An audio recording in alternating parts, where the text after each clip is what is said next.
diet. It may sound very easy and simple. You just eat once a day and you fast for the rest of the day. But as it turns out, people can still mess it up and make a whole lot of mistakes. You had one, Joe.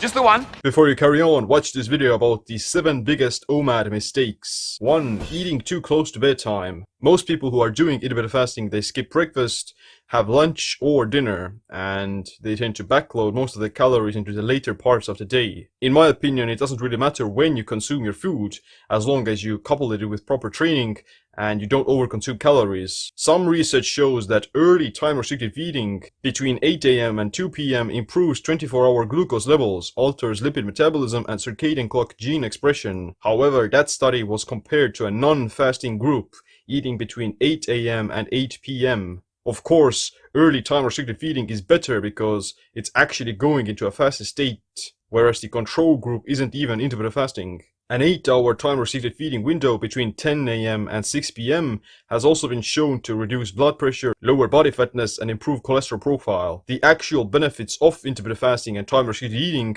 come from a suppressed eating window, and if your eating window is actually smaller and you consume it later in the day, then it's still better than having a huge and a really wide eating window and having it earlier in the day, if that makes sense. The eating frequency is still the most important part, regardless of when you consume it. But eating too close to bedtime will interfere with sleep quality, and it may also interrupt your digestion and autophagy process, growth hormone release, everything else. So optimally, you want to stop eating at least 4 to 5 hours before going to bed. Number 2, eating too many calories. It is pretty easy to lose weight with OMAD because it's such a small time frame where you can mess things up and you tend to be more satiated from fewer calories. But in order to lose weight, then you still need to induce a caloric deficit. There's no way around that.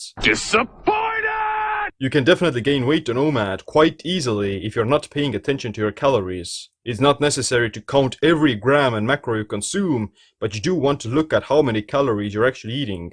Number 3, eating empty calories. Another mistake would be to eat those empty calories that don't have a significant benefit on your body. I'm talking about processed food and even healthy junk food. When doing any form of intermittent fasting, especially OMAD, you have to focus more on nutrient-dense foods because you're eating at a lower frequency and within a smaller time frame. You have to make sure you do get all of your essential nutrients, vitamins, minerals, and macros within that time frame. If your eating frequency is lower, in the example of eating 1 meal a day or doing any form of intermittent fasting, then the nutrient density of those individual meals has to be higher as to avoid malnourishment and as to ensure that you get your nutrients. At the same time, filling yourself up with lettuce and bok choy to minimize caloric content can also make you more bloated and too full. So in that case, lettuce is empty calories. Number 4, too much cardio fasted. The point of this mistake isn't whether or not you should work out fasted or not.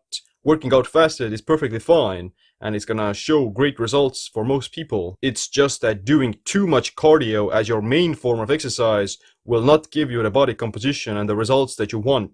Someone focusing on resistance training and lean muscle growth will see much better results in fat loss than someone focusing on cardio. With cardio, you're not really stimulating muscle hypertrophy, which is the most important part for burning fat and building muscle. Number 5, under-eating protein. Because OMAD is such a small time frame, you have to make sure that you get adequate amounts of protein amino acids, because that's going to protect against muscle catabolism during the fasted window. It's thought that your body can absorb only 30 to 40 grams of protein per meal, and everything else gets wasted away.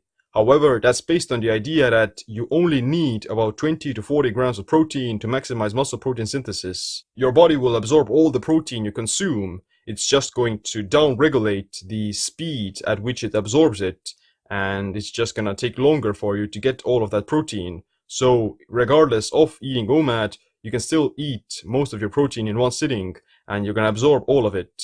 Optimal ranges are between 0.7 to 1.2 grams per pound of lean body mass. If you're not exercising, then you can safely stick to 0.6 to 0.7 grams, but if you're working out, you should stick to 0.8 to 1.0 grams, and that's per pound of lean body mass, not fat mass. 48% body fat. Number 6, BCAAs while fasting. The biggest reason people take BCAAs is that they want to protect against muscle catabolism, and they're afraid of going catabolic during the fasted state. But BCAAs are generally worthless as long as you're getting adequate amounts of protein and you're not starving yourself. To avoid muscle loss with OMAD, you should become more fat adapted. Being in ketosis is more muscle sparing than fasting on a glucose-based metabolism because ketones are muscle sparing. To become fat adapted, then you don't need to be eating a strict ketogenic diet as long as you're already doing intermittent fasting. But it's a good idea to pay more attention to how many carbs you're eating, how many carbs your body needs, and to not excessively overspill yourself with glucose. BCAAs while OMAD may actually make you lose more muscle because they'll interfere with autophagy and potentially kick you out of ketosis. Number 7. Getting weaker in training. Doing resistance training and trying to build muscle is as important on OMAD as on any other diet. It's actually very beneficial for general longevity and metabolic health as well. If you're progressively getting weaker or losing muscle on OMAD, then it's not really worth it. Here's what to do to not lose muscle on OMAD. First, become keto adapted. Second, higher protein intake. Third, focus on strength training. 4, minimize unnecessary cardio. 5, don't do crazy high intensity cardio. 6, sleep properly. 7, avoid overtraining and have adequate rest days. 8, try to extend your eating window every once in a while. And 9, have some protein before you work out. It's possible to build muscle and strength with intermittent fasting and even OMAD. You just have to look at your results and adjust your approach based on that. The last bonus mistake I'm about to share with you is being too strict with OMAD. Like I said, sometimes it's better to extend your eating window and not eat only 1 meal a day because your body is going to adapt, and in order to recover properly, then you actually need to nourish yourself. I myself have been doing some form of an OMAD diet for 3 to 4 years where I consume my food within 2 to 3 hours. And sometimes on other days, I'll just increase my eating window and I'll eat within 3 to 6 hours instead. If you want to know how to optimize the 1 meal a day diet with other intermittent fasting schedules and techniques for both muscle growth, fat loss, and longevity, then check out my book, Metabolic Autophagy. But other than that, thanks for watching this video. Make sure you click like, subscribe, notification bells. My name is Seem. Stay optimized, stay empowered. You had one, Joe.